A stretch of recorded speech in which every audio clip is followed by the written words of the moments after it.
Hello, thank you so much for being here. It's really a great conference. 3 housekeeping things. EDI, there's no pocket, so I cannot use this usually. Second thing is I'm doing cross correlations because I'm going to talk about CMB lensing with itself. There you are. Thanks, Frank, for the joke. And second announcement, final one. Happy birthday. Happy birthday to a trailblazer in CMB lensing, basically. Frank too! Well, happy birthday, Frank. Great. Okay, so I'm going to talk about CMB lensing because we have done great so far in CMB lensing. Both Atacama, the South Pole telescopes is really amazing, but we can do better, and I'm going to show you how. Great, and this is Frank again. And so I really like CMB lensing because it has the potential to address open key questions in cosmology. We can check how cosmic structure grows as a function of redshift. We can do this by direct measurements of sigma-8, which we can compare to our predictions and then see if it breaks or not. This is a mainstream way of testing for new physics, but I'm very proudly doing so. Okay, so and then you can see here that different experiments, different observables, give measurements of sigma-8 with varying levels of agreement. There you are. And then I like CMB lensing in particular because it's one of the most promising ways potential to measure neutrino masses. So this is really great. Kimi already gave a nice introduction of what CMB lensing does. We're basically measuring the deflection on the trajectories of CMB photons on the way to our telescopes. And once we measure this deflection field phi, which we also call the lensing potential, we take the power spectrum, so the CL phi 5. And this is the quantity that's directly proportional to the matter power spectrum. And this is why we can measure neutrino masses, and then for example, sigma-8. Great. So we have access to, we're probing mostly linear scales, which everything is really nice and behaves well. We can write down the theory. We probe a wide range of redshifts, but then in cross correlation with other observables, such as galaxies, then we can just extract specific tomographic information. And so what is the state of the art?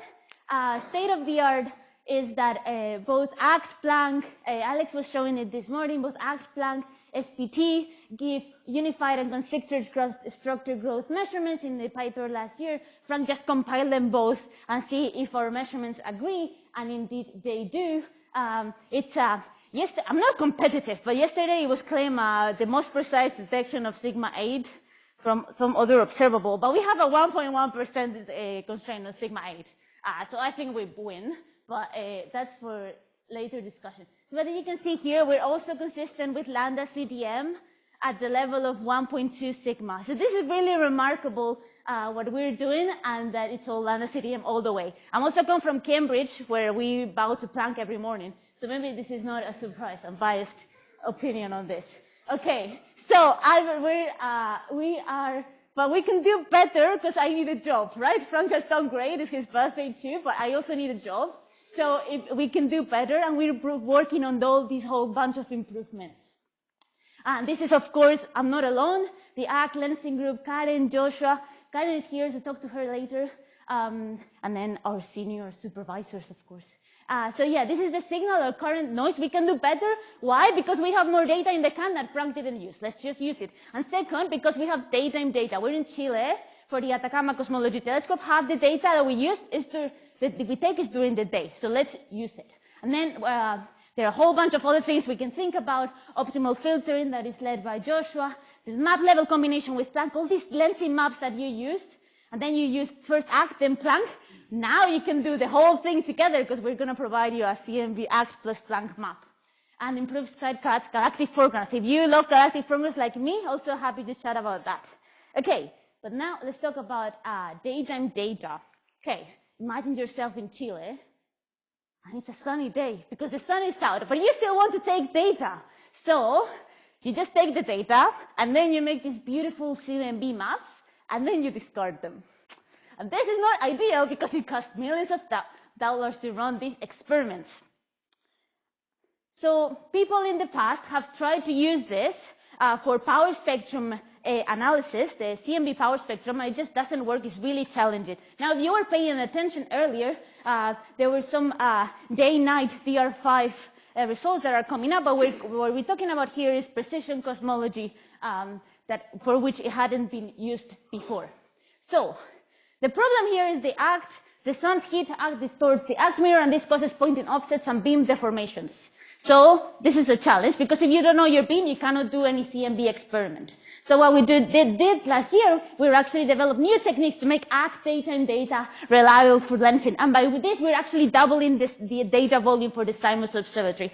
So you can use our beautiful CMB maps in cross-correlation. Okay, and so the way that this works, you worry about the beam, because this modulation, a beam that varies with time, but then will map in a position-dependent beam. And then with lensing, you're measuring this squeezing and stretching that will essentially look like this magnification that might have been caused by a beam. But the idea here is that there's this separation of scales. This time dependent of the beam is on the time scale of hours, but at the same time, you're mapping the sky a degree every second. So it's really, really fast. So again, there's this separation of scales that only the largest lenses are affected by this, but we are discarding them for the purposes of our lensing analysis anyways. So it should be fine. And indeed, we were able to map dark matter with it during the day, which is awesome. And Kimi already explained why now, if I put the CIB on top because of the same redshift of origin, you can see that these two are very much correlated. And again, I know how to do null tests. If you need anyone who knows how to do null tests, please hire me. So we have more than 100 map and bump power level null tests that really tell us that there's a small room in the daytime data for a systematic that might look like lensing. And that's where you should trust our night plus day lensing analysis. And so we were able to measure a power spectrum. This is the first demonstration that lensing from ACT daytime data is a possibility. 17 sigma detection, lambda CDM all the way, 33% constrained on sigma 8. And then, of course, staying up tuned for the coming papers, the CMB maps, night, Planck, day. It's going to be awesome. The cosmological parameters papers that I'm leading, the CMB maps from Joshua, and then talk to Frank for the extended model parameters. Great. How many? 3 minutes left, no? Yes. So, but now, we need to make these papers out soon, because Simons Observatory is happening now. So you can, Karen has a poster on this, you can see Karen's poster, with 144 hours of data from the Simons Observatory. We've already been able to measure CMB lensing. Again, you can lay the CIB on top and you see this cross-correlation. Ola Kosiak in Cambridge now, she has detected, it's a very strong detection of this correlation of CIB with the CMB lensing from Simons Observatory. So this is happening now. So so it's really, really, really, really exciting. And what I wanted to show is that, of course, we're doing more things. So for the Simons Observatory, because the future is super bright, we have our baseline forecast. We thought we would measure CMB lensing with a signal to noise of 100 or so, but we can do better. There are a whole bunch of us that I was saying, if you like foregrounds, talk to me. Me, Sofia Paulino Corti in Texas AMU, Karen is also looking at foregrounds, Sam Golsen. We are all thinking now how we can improve this measurement, and the improvement comes from, well, let's just access wider sky areas. We're in Chile, we have access to 70% of the sky, why don't we use it all?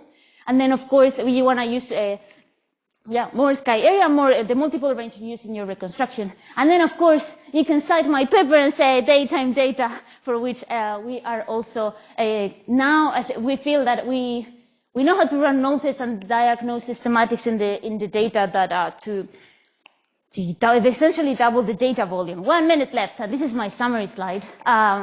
So this is really exciting times for cross-correlations. We are really working really hard to get you all these maps that you need for your cross-correlation analysis. For ACT, I talk about daytime. We made daytime work. This is super exciting. We're working on foregrounds, optimal lensing, analysis with Planck. And then the Simons Observatory, we are taking the initial science observations. Matt Madabachel at the back is in charge of all this, so go talk to him too. And with that, let me finish, and thank you for your attention.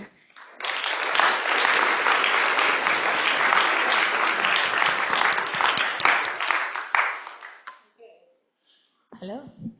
So I think this wins the palm of the most enthusiastic talk I've heard in the last 10 years, and I have many friends around. So who's, any question? Or you're all blasted off. Anybody wants to comment on the precision of sigma? Yeah, I can ask myself a question otherwise.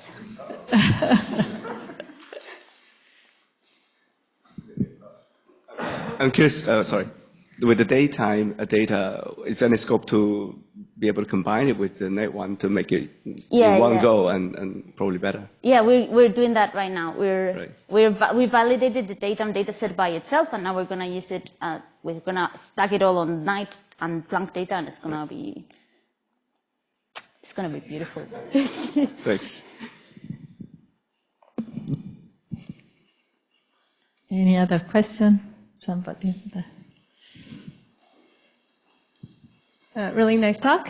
So can you say a little what is the main challenge of the daytime data? And is it now that we established we can do daytime, we just all future CMB experiments, it's just day and night, a continuous kind of data set? Yeah, I think one of the main challenges for the daytime data was actually that the telescope, apparently, like you could hear it knock into place once it cooled down.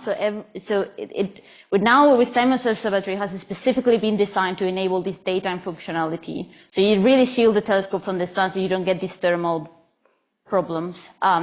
And then there is also like how we calibrate this data. For example, we looked into planets. Lima talked about planets. We really use planets to calibrate, and we thought, oh, maybe only with nighttime observations, that's enough. And I think now we're really understanding how we should do our scanning during the day, also going back and looking at planets to really get then you can get a better beam because you also have the planets during the day. Thank you. Any other question? If not, Okay, thank you. let's speak again.